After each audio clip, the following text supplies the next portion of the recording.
Hey guys, welcome back to another episode of Uncommon Faith. It's your girl LaFlower, Bowie, and I am so excited to have a very special guest in the studio with me tonight. Of course, we'll be missing DeAndra tonight because it is her daughter's amazing 17th birthday. So shout out to Monica. To Monica, we love you. Happy birthday, beautiful. Monica has been on the show. Have you guys, I forgot to go and get that episode for you. But Monica came on and she was talking about her testimony and how she was growing with God on her own. And it was just so beautiful to see her journey of faith mature and things. And Regina won't be on, guys. We lost, oh my gosh, one of our amazing sisters. Like, she was our sister for real, for real, for real. She transitioned this week. I will not get teary-eyed, but we're going through that process as a family. But I didn't want to cancel the show tonight. I still wanted to come on and talk about some things with you. So definitely keep us, her family, her mom, in your prayers. We love you, Kissy. You will forever be missed. It's just, this one definitely caught us by surprise, guys.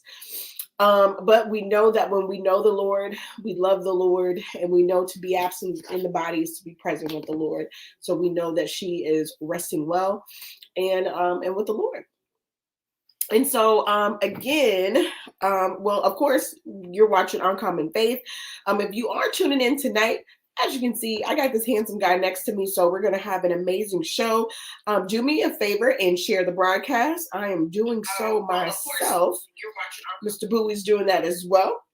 Go ahead and share the broadcast, guys. Share. Share the broadcast tonight because we're going to be talking about some good stuff on Uncommon Faith, guys. We of course we want you to have that bold faith, that audacious faith. I was reading about Joshua today and studying again when he asked God to have the sun cells stand still while they were in that battle, so that he can complete the mission, because he knew that if the sun went down, if darkness fell, they wouldn't have defeated those armies. And so that's the type of faith that we like to talk about here on Uncommon Faith, as well as so many other things when it comes to just being a believer in the walk that we walk.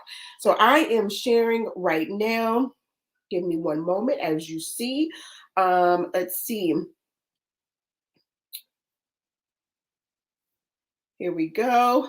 And guys, you can catch us on YouTube, on our YouTube channel. You can catch the replay on wherever you choose to listen to podcasts. We are on there under, of course, Stunner Radio, and you can find us under Uncommon Faith on there. And we are good to go. So guys, as I introduce this amazing guest tonight, oh my gosh, pretty sure you guys know that he is very near and dear to my heart.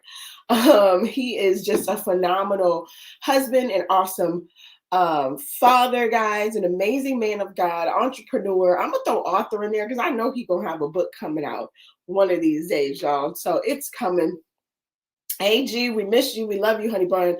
And so this guy, I've had the pleasure of celebrating our 10-year anniversary this week. And so I'm just truly blessed to have him in the building. Mr. Bowie, how you feeling? Hey, what's going on? I'm feeling good. I'm feeling blessed. Man, I'm just glad to be in the house on this awesome show, Uncommon Faith. This is my second appearance has been on the show. So very, very thankful, very blessed to be here, very happy. So especially to be here with this wonderful woman. As some may know, some may not. Valentine's Day is not only just a national holiday for relationships and love. I'm sorry. I'm already getting choked up, y'all. But it's very significant for us. And it's kind of funny because that also represents our anniversary. And we made 10 years, 10 beautiful, glorious years yesterday. Mm-hmm. And my wife is funny because she wanted to get married specifically on Valentine's Day. I did that to help you out. She says it's to help me, but honestly, it's to help her. But so that we will never, ever forget the day. It's Valentine's But what Day. happens most of the time? You forget how long we've been together. Specifically, what year we actually got married. I know. I need some help, y'all. I need some help. I need that. Yeah, just go to Sunday Radio and share it for me. So, Mr. Bowie, one of our first, of course, it has been a while since you've been on the show, but our first segment on the show is I Know God Is Real Because. And so, with you being our special guest tonight, you have the opportunity of sharing a testimony, sharing, just any insight into how you know that God is real. So I definitely know God is real because I'm here in existence today. We can go all the way back to childbirth. I wasn't supposed to be here. I had fluid on my brain, y'all. I had jaundice. I was messed up. I had umbilical cords wrapped around my neck. I wasn't able to breathe, having complications. Mom was having issues, birthing me into this world. So off the rip, I'm a blessing. I'm not supposed to be here. And then when I was born, I had fluid on my brain. They told they told my mother that, I hate to say this, I know you just had him and this is your son, but you might want to prepare for the worst. It doesn't look good. He's having a lot of issues breathing. He's got fluid. It's not looking good. So you might want to go ahead and prepare yourself for the worst. But wow. As they say, if you got a praying grandmother, a praying mother, that's all you kind of need. Even if you out here backsliding, you out here not living right, as long as somebody's praying for you, Amen. You got a fighting chance. And I definitely had a fighting chance. So I was able to pull through with flying colors, recovered, full, healthy baby boy. And I'm here 41 years later. My. I didn't know that. Putting it in. I did not know that you had the fluid on your brain. I didn't know that, but you went through that one so quick, so you got to share another I Know God Is Real because normally these stories take up a couple minutes. I get right to the business. I get right to the point. Let's get it over. You know what I'm saying? God is real in my life because, man, that was a good one. I told everyone. That was a good one. That was a really good one. Bro, just the fact that you wake up every day. I know plenty of people personally that have not made it to their 40s. They haven't even made it out of their teens and 20s. Wow. And specifically people that I knew, they lost their lives in high school. They lost their lives very early. And, one of those things you just kind of question, God in that instance. This person ain't even fulfilled their destiny, their lives, but, you call them home. They haven't even matured, even hit puberty sometimes, or even like been able to be in a relationship, go to school, go to college, get married, have kids, and they're out of here already. Exactly. So, but that's just how God operates. We don't know when it's our time. Like my grandmother used to say, every man born of a woman shall surely pass in this world. So your days are numbered, and you have to make the best of those days that you have. So what's one of your testimonies that you have when it comes to okay, your personal testimonies when it comes to you knowing God is real in your life? Like, did you have like a near-death experience? Did you did you find yourself in a very sticky situation that you knew it was nothing but God that got you out of? I wouldn't say near-death situations that I had. But I know that things have, when you're living a young life, when you're in your 20s and you're out there in the streets, clubbing, drinking. Oh, you was clubbing like that? Good life and stuff like that. You will find yourself in situations that it wasn't nothing but God that got you out of that. Okay. There's no ifs, ands, or buts about it that, you were able to dodge bullets. You were able to talk your way out of a situation. You were just missed in a scenario where things could have went way left. And that's nothing but God looking out for you because he's not done with you. He has a bigger purpose for your life. So.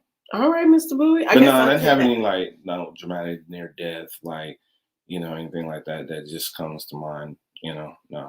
Now, I know that you're a father of many. Yes. I'm about to start seeing your father Abraham since you have so many children. That's absolutely right. I'll take that. So what about have you ever had any, I know God is real experiences when it came to your children?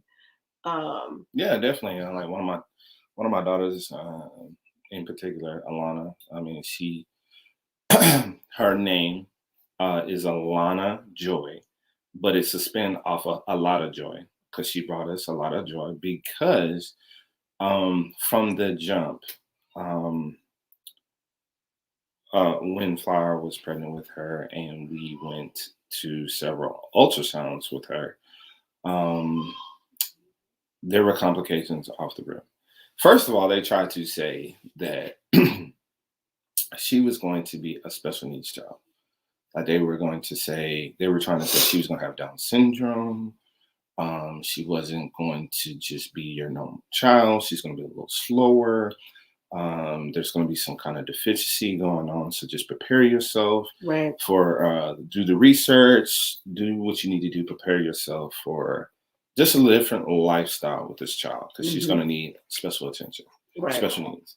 Then we also found out, once they started doing the anatomy scans and Flower was having a lot of fluid, she was abnormally large, I guess you can say. Mm-hmm. They found out that, because of, they were saying she had Down syndrome because she had the symptoms and signs of that, where she had a hole in her heart, she had a hole in her stomach. So therefore, a lot of the fluid that she was supposed to have within her, that keep internal in her, was being dispersed into the, what do you want to call it? The embryonic sac. There you go. So she was born with heterotaxy. There you go. Big word. So, and then when it was just the whole birthing process with Flower and with Alana was a miracle in itself because we're literally on our way back from Schlitterbahn. We've been at this water park all day in the sun, playing. Other kids are having a good time, and we're on our way back. We're tired, we're exhausted. My wife is like, "Yeah, I'm having contractions." I said, "Take me to the hospital." I'm like, "Yeah, this is something serious. We need to go." So we go straight to the hospital. The doctors were kind of tripping. They were like, they admit her, they got her in a room, but they're like not in the room. They're kind of like, okay, well, we'll just see what's going on. She's having contractions, but I'm pretty sure she's not in labor because she is a little early. She's a lot early. But they're like, she's, like I said, she's had issues during this whole pregnancy. She's had contractions, she's had issues, discomfort, a lot of fluid, different things. And so the doctor was like, yeah, this is just another one of those episodes. And, it'll be all right. We'll just monitor. And they were not in the room. My wife is literally going into labor. She's having contractions after contractions. The time is getting shorter and shorter. And it's almost at the point where we're like, hey, doc, you're going to have to come in here. And really, this baby's about to be on the floor. And literally, my wife's water just broke.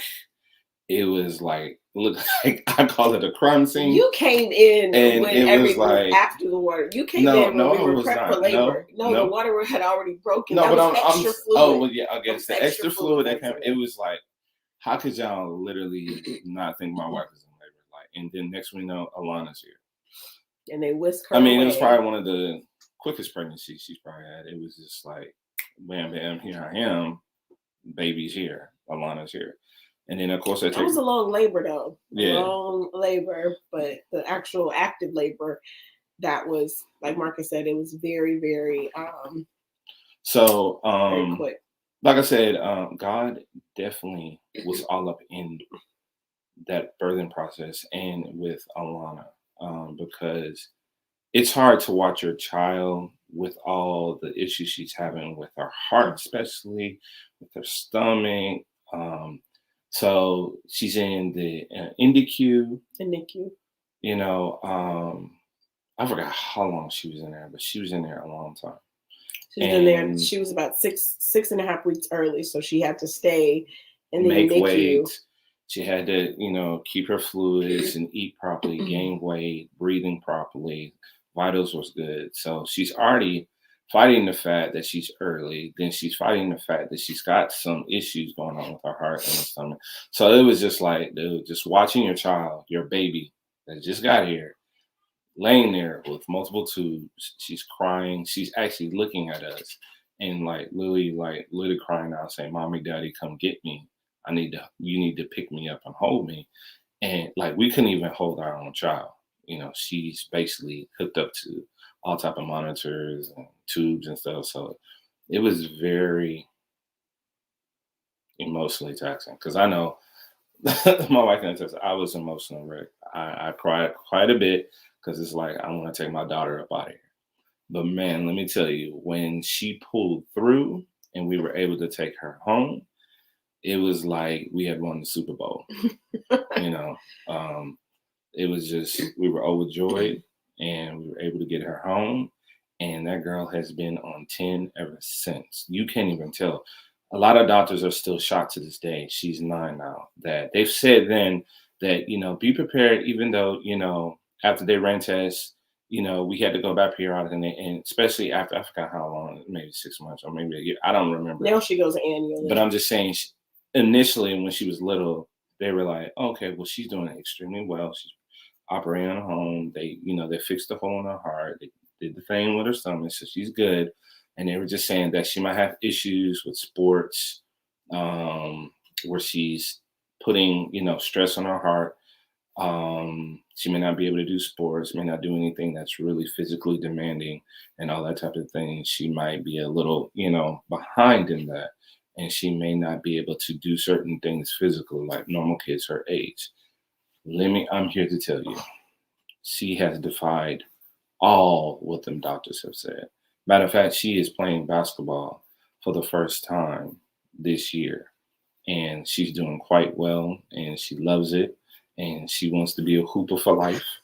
And she's one of the most physically strongest, assertive children that I have, child that I have. Right. Like literally, you cannot tell she had an issue like at all. And that's nothing but God. God has extremely blessed that baby from the moment she got here. And she has defied all odds medically. Because they felt like she was not going to barely make it. And now that she's making it, they're like, she's going to be abnormal. And she's abnormal because she is killing the game. Well, that was beautiful. I know God is real. I mean, you know, for me, it took me back, and I actually had to talk a little bit about Alana's journey earlier today while I was talking with a young lady who's putting on a supernatural pregnancy summit as we prepare to birth different things in our lives. And it was definitely hard during that time. And, you know, just like Marcus said, as a parent, going through feeling helpless as your child has to have not one, but 2 surgeries, major surgeries to major organs. When she's 2 days old, then again, when she's 11 months old, it was a lot. It was a lot seeing her in the hospital, and it actually put a strain on our relationship as well, because like Marcus said, he was super emotional during this time, guys. And so he kind of like disconnected. Me, I'm super emotional, but I want to be there. And so every day after work, I'm driving to the medical center. I am, you know, after my maternity leave is over, all of that good stuff, I'm driving to the medical center. Well, this is even before my maternity leave was over. I went back to work early just to have some, you know, just to get my mind off of things, right? But Marcus didn't want to see her in that state. He didn't want to see her not being able to touch her, or, you know, her having to eat a certain way and things like that. And so they definitely put a lot of strain on us, but we made it through. We pulled together. And I think that, you know, as we transition into talking about, you know, faith and love tonight, since it is Love Week, Love Month, all of that good stuff, I think that, you know, one of the things that has held us together has been our probably about halfway through our marriage. You know, once you get to that 3 to 5 year mark, because we done been on some roller coasters, right, babe? We done been on some roller coasters where we would sling around the D word, you know, the divorce word, the separation word. But I think about halfway through our marriage, or a little bit less than half, we decided like there is no D word. Like, I'm not going nowhere, you not going nowhere. And whatever comes our way, we're gonna make it through it. We're gonna band together and we're gonna push through. What do you think about that? Absolutely. I'm gonna let you know if you start threatening each other with separation and the deep work, it's just going to tear the relationship at the core. Because you're basically calling each other's bluff, and one day you're gonna be surprised the other person's gonna be like, okay, absolutely, I will give you what you want, and that's not ultimately what you want, but because you've been playing around with it, it's like playing chicken with it. Um, it's not good. So yeah, I played with it. She played with it. We were not in a good headspace. We had issues like most relationships have. And but at some point we have to come together and find out what the root of the problem is. And we've said on our other show. Shout out to Beyond the Vow. We're coming back for And season 2 soon, y'all. and we're big advocates of counseling. Marriage counseling is huge. We did marriage counseling a couple times, and it is beneficial for us.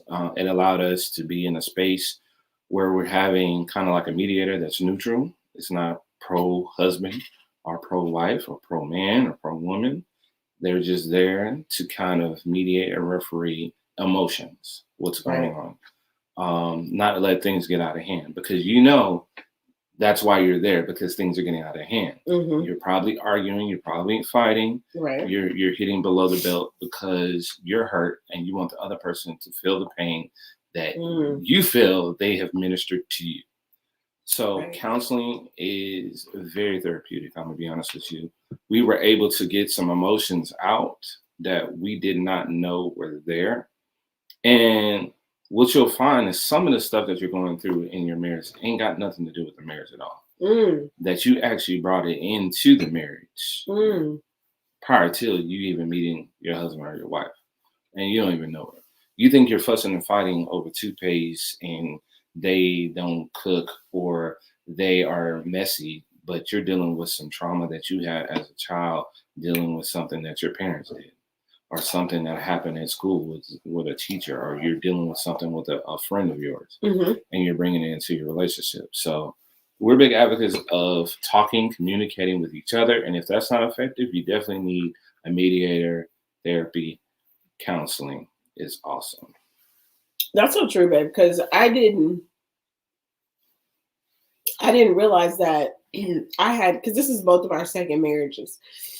I didn't realize, I thought that I had, even though there wasn't a long period in between both of our first marriages and us getting together, I thought honestly that I had done enough work while I was still in my previous marriage.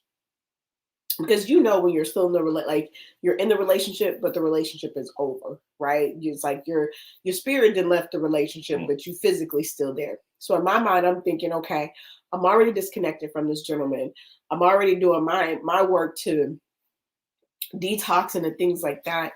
But I still ended up bringing things into this marriage, belief systems into this marriage. There was trust issues because of things that have happened in the past, in previous relationships. And I had to realize, it's like, you're gonna run away a great man because you can't release the baggage, because you can't learn to trust again, because you don't have faith and love, faith in God, and faith in this relationship that you said that you wanted. How about you guys? Did you bring any? Did you have any epiphanies of any belief systems or baggage that you was like, man, I did bring this over, and I didn't even realize that I brought this over from previous relationships? Well, not to go all down that rabbit hole of how we started, but I mean, me, I was dealing with a lot of guilt, a lot of issues with one, confidence, just dealing with repentance, asking God to repent for what I've done. But it started with myself. I wasn't forgiving myself, and God was making it very clear. First, you got to forgive yourself. I forgive you. I'm a merciful God. I'm a patient God. I'm a God of more opportunities, better opportunities. But you got to align yourself according to my grace and my mercy. And I wasn't.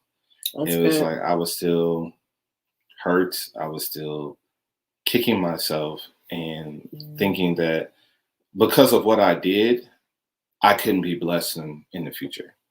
You got a lot of people that's still holding on for something they did in their past so bad that they feel like they can't earn God's grace and mercy in the future. Right. That everything they do moving forward, they're damned are going to be condemned, like it's not going to be successful. And I'm here to tell you that's what repentance is. That's what coming to the altar. That is asking God to forgive you and being humble about it and pleading the blood of Jesus over your life and committing wholeheartedly to your faith and just being selling out for God. I mean, he's going to change that thing. He's going to change that whole situation around where, you know, you're going to get confidence. You're going to be bold. You're going to understand that, you know, I'm not perfect. I am a human being. I'll make mistakes. Right. But he's a God of second chances. Absolutely. So it's like if God, and I guess Marcus dealt with that early on. I dealt with it a little bit later, like as we actually began to think about marriage. And I'm like, wow, I'm preparing myself to become this man's wife. Am I even worthy of this with everything that happens and, you know, with everything that happened in the past? And, you know, really just have to go to scripture, because if God says that he casts things into the sea of forgetfulness, if he doesn't remember those sins, then why are you holding on to it? Right? Like Marcus said, what was the whole point in the sacrifice and Jesus doing what he did while he walked this earth if I'm going to keep myself in captivity when he's already made us free? But another thing you said is like true repentance is literally, repentance is just a mindset change. You know, we repent and we do things differently. We repent and we go a different way. And so eventually, you know, we were both able to get freedom in that aspect because we repented, but we did things differently. We didn't keep doing the same thing over and over again. And so that was very important when it came to us being able to start working on building this foundation that we're now able to stand on. Because at first it was like we were building a mansion on a house on a deck of cards, and we know that will fall very easily. And then we moved over to sand, and you know, we got a little bit better, right? And then we actually learned how to communicate with each other without having our feelings getting all in the mix. What do you think about feelings and communication, babe? You definitely have to separate the two. I've learned that you have to be a master of feelings, of your emotions. We get so emotional, it controls our actions, and we're not controlling our actions. Our emotions and feelings are, and feelings are temporary. They come and they go. You're happy one moment, you're sad the next. You're angry one moment, you're frustrated the next. The next moment, you're okay.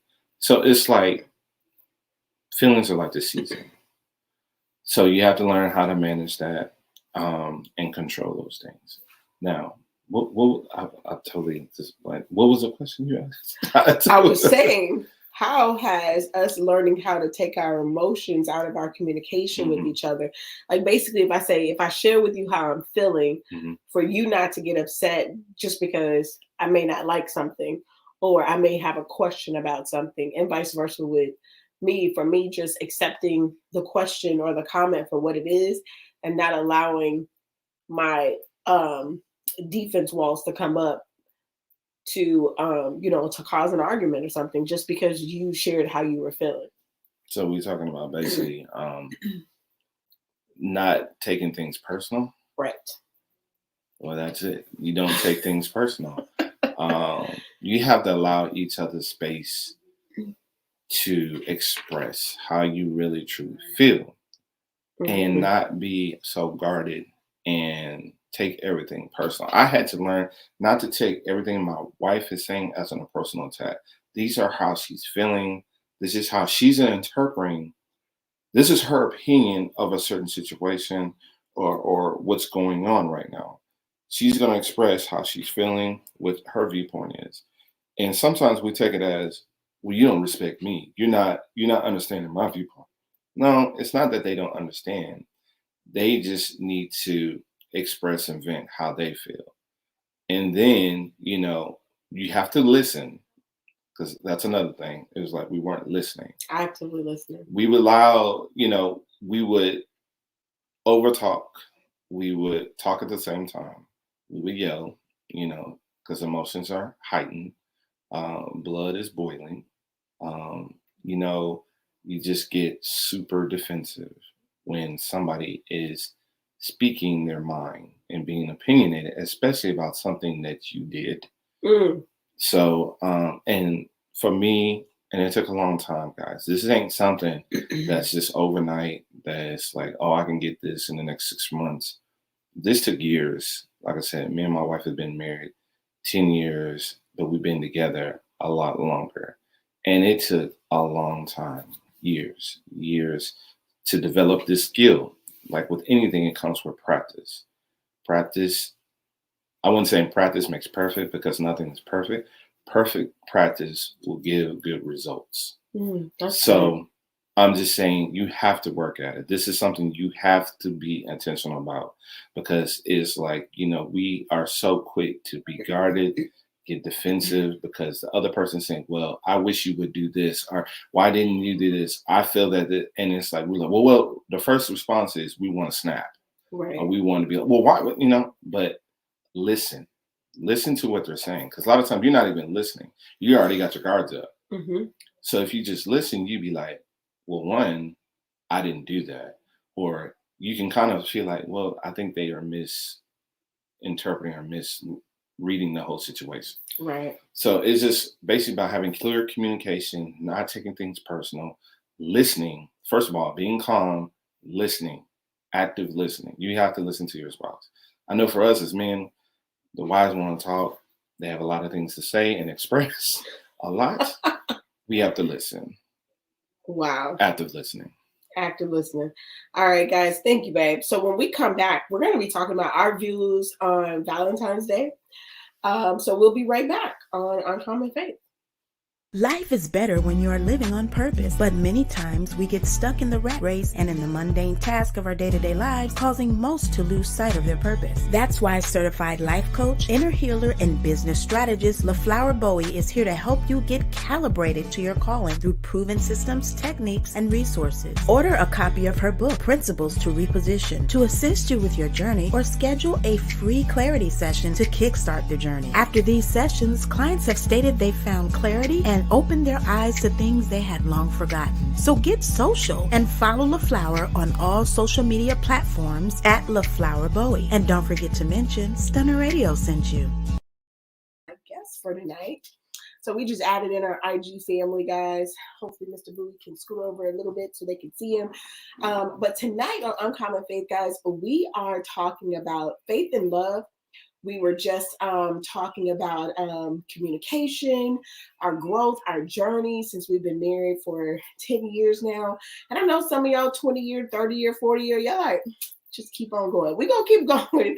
We're going to keep going, but we just wanted to touch on. And shout out to those who been in the game that long, 20, 30, 40, 50, 60 plus years. Kudos, congratulations to y'all. That is absolutely hard to do. But I'm glad y'all made it. We plan on being there, and man, we're gonna be a part of the club. We're gonna be a part of the club. So now we want to jump into Valentine's Day, because I know as a woman, my view on Valentine's Day is a little different. So I'm curious to know, and we really haven't talked about this. So this is our raw reactions, or our raw, feelings on how we feel about Valentine's Day. So, babe, I'm gonna let you go first. Man, Valentine's Day is a goddamn scam. It's a money grab. Bro, I'm telling you, all these hearts, these bears, you see them on the side of the street. They over here. You want bear? You want bear flowers for the lady? Flowers for... I'm just like, bro. Did you say Valentine's Day is a scam? It's a money grab. No, I'm serious. No, it's a money grab. Okay. I mean, for me, it's always been Valentine's Day is for the ladies. It's for the guys to show their love and their appreciation for the ladies. Now, don't get me wrong.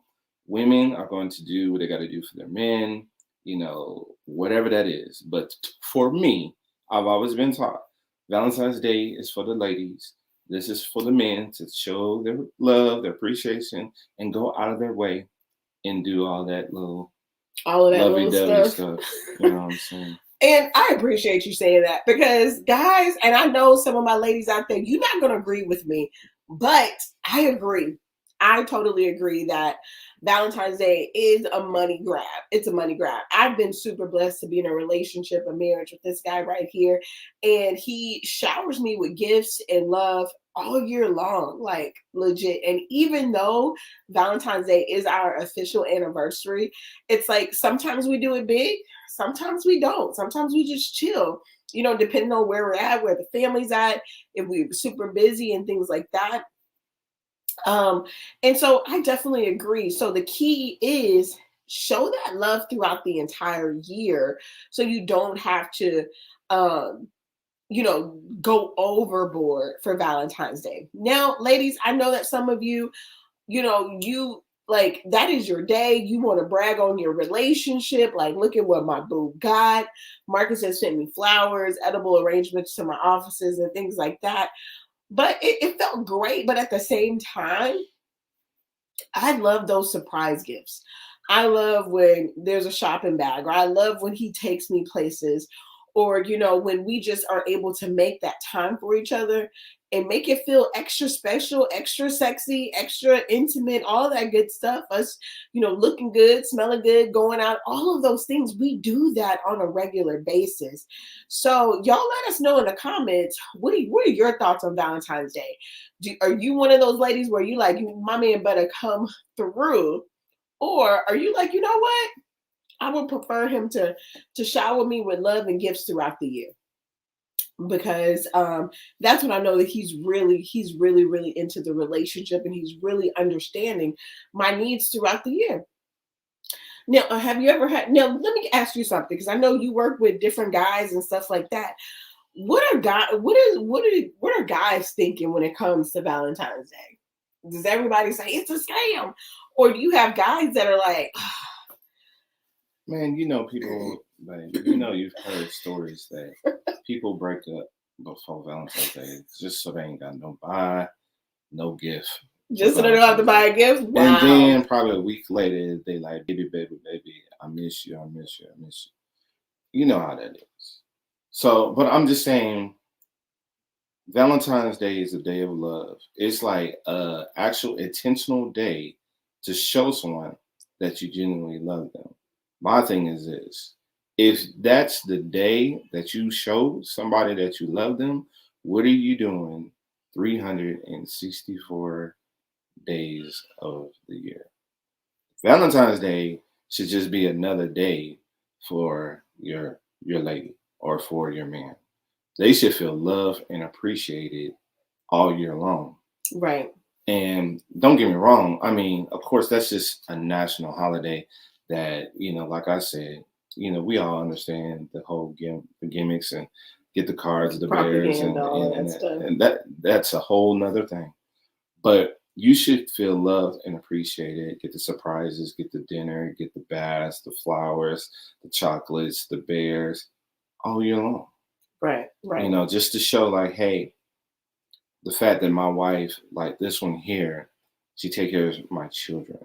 I mean, she was in here cleaning, mopping, washing clothes, dishes, taking care of my daughter, feeding the kids, doing everything above and beyond, and then making sure that I'm good, making sure that my clothes are straight, making sure that I'm fed, to make sure that I'm looking good, that I'm smelling good, I'm sounding good, that she's going out her way, even though she's tired, she's exhausted, and what I'm saying, she's giving her last little bit to everybody else. You should want to take care of a person like that, day in and day out. Right. Not just on Valentine's Day, not when being told or coerced to do it, that you gotta do it. Like, no, you should want to do this every day. I feel you, babe. Another thing that we typically do on Valentine's Day, we didn't do it this year because, guys, I went shopping too late, and I don't know, they like put all the Easter stuff out before it was actually Valentine's Day. So we didn't do it this year, but typically every year we give Valentine's to the kiddos, because you guys know we have an XL family with lots of girls. And so we typically always give them a special Valentine because we want them to see that love, that affection.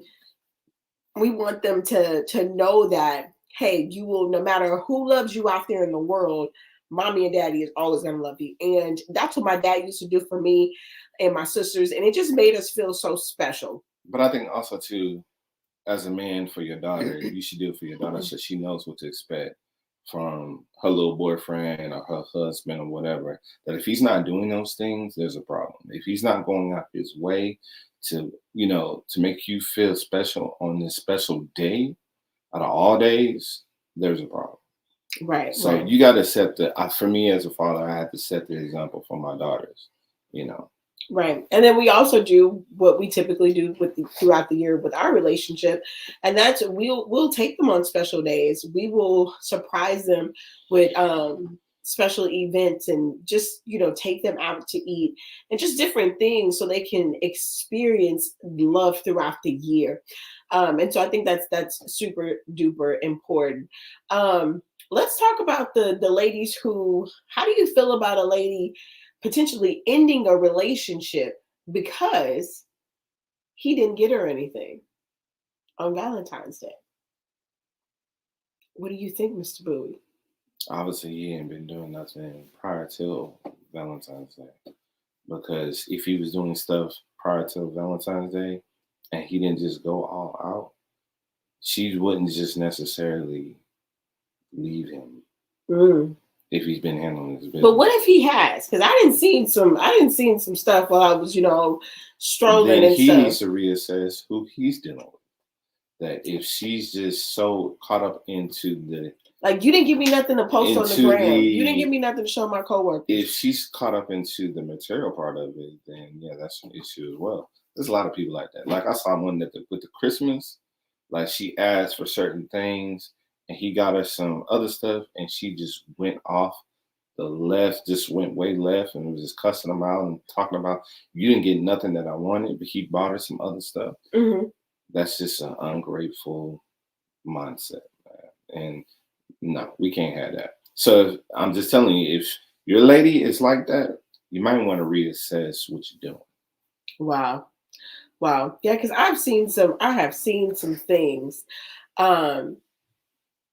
And it's just interesting. Like I said, you guys comment below. What are your thoughts? What are your views when it comes to V-Day? When it comes to Valentine's Day, are you one of those ladies where it's like, he better come through, he better show up, he better show out on Valentine's Day? I want to stun on my friends. I know most women don't say that, but in the back of your mind, in the back of a lot of women's minds, you want to be able to show proof, you know, that this is a rocking relationship. Let me ask you something, not to cut you off, but you know, like I said, this is from us. It's like a ladies' holiday for the men to go out for the ladies. So, what about the ladies? How do y'all feel about doing stuff for your men on Valentine's Day? Do y'all feel like y'all should, or you feel like you should be receiving that as appreciation for you? Well, I think that if it's a day of love that we're celebrating, then it should be reciprocal. As you know, we don't just, when we do exchange gifts or when we do something, it's just not you giving and me taking. I give as well. What right? if you got those women that like, no? Then again, fellas, you got to evaluate the type of the person that you're with, because if that person is only wanting to receive, then, and it's supposed to be love day, not women's love day or woman's love day, then we got something to talk about. Like you only get something on your birthday, maybe Christmas. Right. And so I do think, you know, maybe there are some ladies out there that, you know, this may be an opportunity for you to step it up for your man throughout the year. So that if you really want him to show up and show out on Valentine's Day, then, you know, respect him, love him, honor him, especially if you guys are married throughout the year versus, you know, only wanting to receive. And guys, most of the time, men want, now I know that, you know, being intimate and sex is high on the list, but a lot of times men want more than just that. You know what? I'm gonna tell you something else too, ladies. Show your man some appreciation by saying, you know what? Job well done. Husband, boyfriend, thank What do you mean by that? Because sometimes we don't feel like we're appreciated. We doing all this stuff, and don't get me wrong, you cook, you clean, you do all this stuff for us. But sometimes we're really out here putting in work. We working long hours. We doing stuff for the family. We trying to make ends meet, and sometimes we just want to hear thank you. Sometimes we want to hear thank you for the things that you're doing. We just want to be respected, you know. And it's not like you have to go all out. It's not like we're looking for gifts and just, you ain't gotta have no parade. All I'm saying is just a simple thank you. I appreciate you for everything that you're doing for our family and for the children is enough. And a lot of women aren't doing that. How does that make a man feel when those simple words of appreciation are given? It makes us want to go harder, and that's what I'm saying. Like, no, when they're not given. Or when they're not given, it tears them down. We feel, why are we doing this? Are we being appreciated? Okay. And sometimes you wonder why your man don't want to come home, or why he's MIA. He's not really interacting with the family as much. It's because he doesn't feel appreciated. I know this because I talk to a lot of men, and I am one of them. And that's what we tend to do. When we isolate ourselves, it's probably because a lack of respect or lack of appreciation. Okay. Now, on the flip side, what does it do when we do offer? Because sometimes it's like, and I know this is a crazy analogy, but, you know, when you talk to people that are co-parenting, sometimes when you co-parent, the non-custodial parent feels like they have to do all these fun things, or they gotta go above and beyond, and every time they see the child, it has to be a really big deal, right? But you know, I was telling the gentleman who you know, who was in the co-parenting situation, that it's really not about the lights, the glitter, the glam, the presents. It's just about your words and your presence. Like, that goes such a long way with a child. So what I'm picking up on is that it's similar to you know, a relationship with your spouse or with your partner, that those simple words go a long way. And when I say that, those are things, those words got to come out of nowhere. That can't be like a plan. Like, don't get me wrong, that's cool. We planning a dinner, and you like, babe, I love you and I appreciate you. Yeah, that's cute. Thank you. But it's when it's unexpected. It's out of the blue. And we get that. Like, you pull us aside and you really embrace it. Say, you know what? Or, you know, you see us come in, you run that bath water. You know what I'm saying? You got that plate sitting out there, and you just look at him and you hold him. You look at him in his eyeballs and you say, thank you, babe, for everything that you're doing. So you're sacrificing. Comes out of nowhere. You're sacrificing a lot for this family. I know I don't say it enough. I know I don't say it often, but I just want to let you know I got your back. I love you. I support you. I'm here for you. Whatever you need, I got you. Well, some women feel that, guys, like, you're just supposed to do that, right? Like, some women feel like providing, protecting, doing those things. Like, guys, you're just supposed to do that. Okay, so it's kind of like, do you just want a C? A C is passing, right? That's good enough. A C is passing. Or do you want A? You want A plus? Of course, we're overachievers. Okay, so we can give you C. C is like gonna get you a house. C is gonna get you some food in the fridge. C might get you a little gift here and there. So C is not gonna have that continuous love. And C throughout is the year, just, like we were talking he's about. supposed to do that. He's passing. He's doing what he's got to do. That's C. If you want A, you're gonna have to go a little bit above and beyond. Just, this is what he needs to do. Okay. You need to motivate. You need to congratulate. Tiffany says she got an A plus. On the flip side, like you were talking about how I do a lot of things, you know, and I know women, we do a lot of things, but can we get a thank you? Can we get those out of the blues? Okay, so you like, just flipped that, right? I did flip it. I did flip it because Because so many times, especially when a lot of us, we don't work out of the house, or if we do work out of the house, absolutely, you know, we still have to come home and take care of home, which is our priority, right?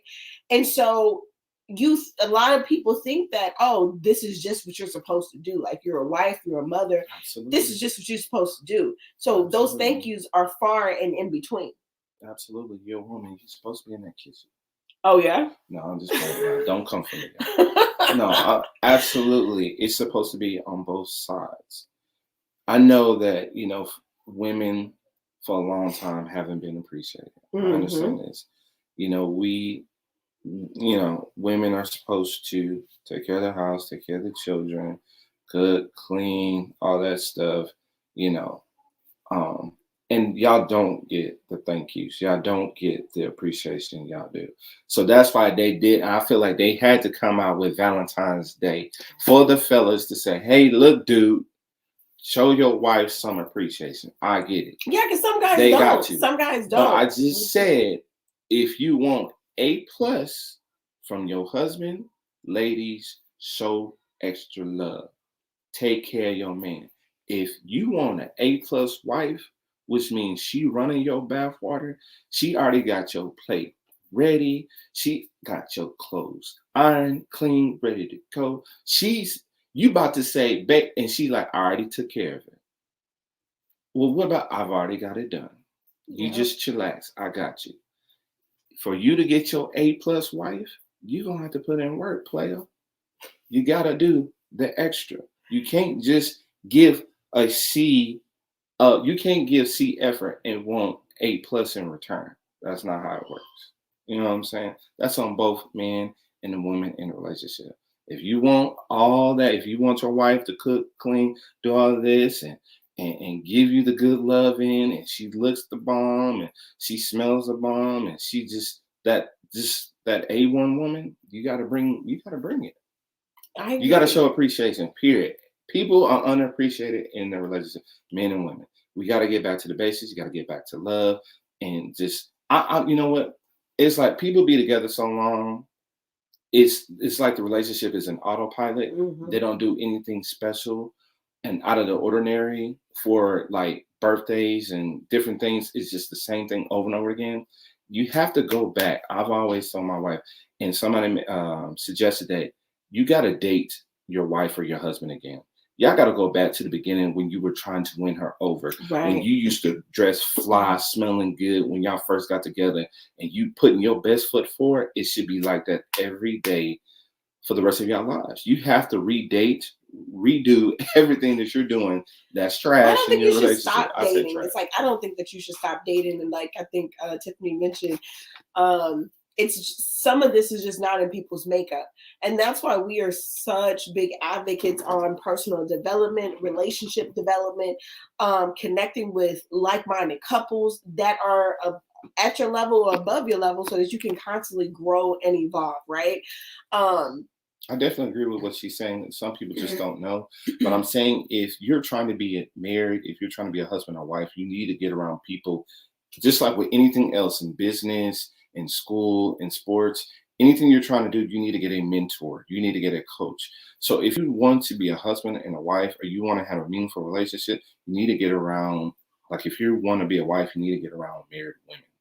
You need to talk to them. But some married women, let me ask y'all this. Some married women, or just some people, I won't say women, some married women, they are very, very, very private. They're private in how they operate. They're private in what... You got to get the ones that's unprivate, that's going to really give you the game, that's going to break it down to you and say, hey, this is what you need to do. Well, I was just encouraging the people. Like, if you got someone around you and they're in your inner circle, don't be afraid to share some experiences with them, right? Because our testimonies help each other grow, right? Don't be ashamed of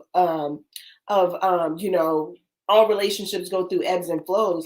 Don't be ashamed of, one of the valleys that you and your husband or you and your wife has gone through. We got to give God the glory in everything. And even in those storms, like Marcus and I on Beyond the Vows, we've told you guys some of those things. We were talking to you guys about, going to counseling 2 times and all of that. And so you gotta, be mindful of who's in your inner circle, because everybody shouldn't be in your inner circle, right? But if you have trusted people in your inner circle, and if your testimony can help them overcome something in their relationship, don't be afraid to share that. You ain't got to give them all the juice. You ain't got to give them all the tea, but just encourage them, because it does something to you when you know that you're not the only person that's been through this, right? It gives you more courage. It gives you more confidence if you know you're not the only couple who's talked about counseling, right? Mm-hmm.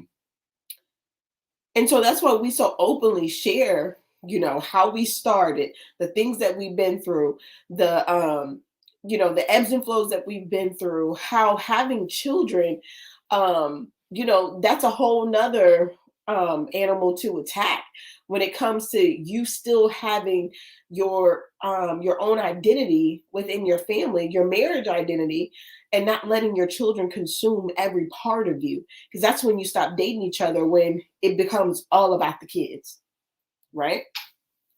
But we refused. We refused to let everything, every day, every minute be about our children, because we don't want to be empty nesters one day and we look at each other and we're like, do I even really like you? Isn't that what Valentine's Day is? One huge glorified date? It's just date day. I guess it's just the mega date day, the super date day, right? That's all it is. Date day. It's the date day. So again, you guys, let us know your thoughts on Valentine's Day. Do you guys really go all out for Valentine's Day? Or are you more like us, where, sometimes you do it, sometimes you don't. You don't make it a super big deal. But because you show each other love throughout the entire year. You're constantly dating each other throughout the year. And we have some pretty good date nights, don't we? Yeah, and I know we about to close this out, and I know I'm probably going to open up this whole pan. Oh, Lord. But Valentine's Day is not no competition, y'all.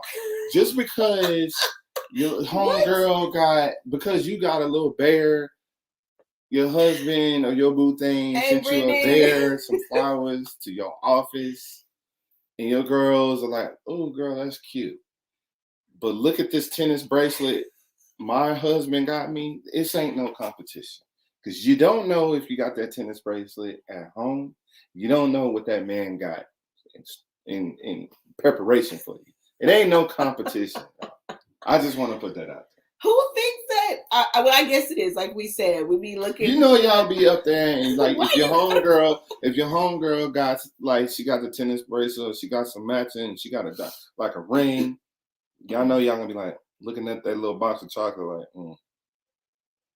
You're right, and so you have to date. I think you have to date according to your budget. Just like we are firm believers. Hey, according to your budget, like for real, because sometimes, especially on Valentine's Day, things like that, anniversaries, we will almost go into debt until we like, you know what? We will not deal with the propaganda. We will not,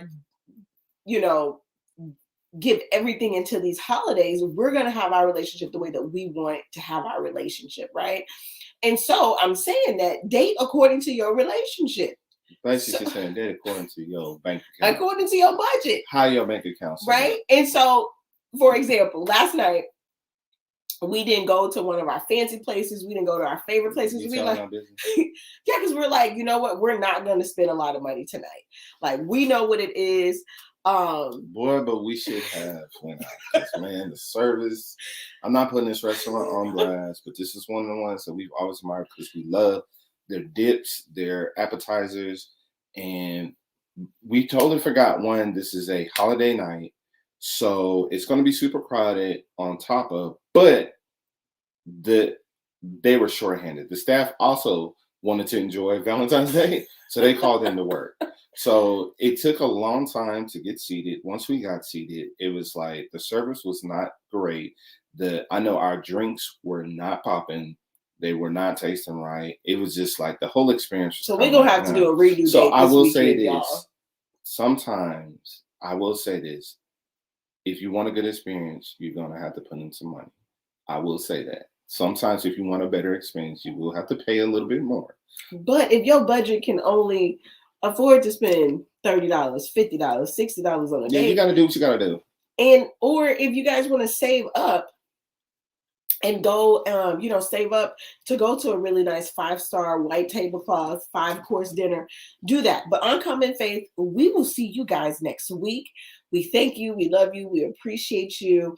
Grace and peace to everybody. Good night over there. I know y'all want me back. You will be coming back.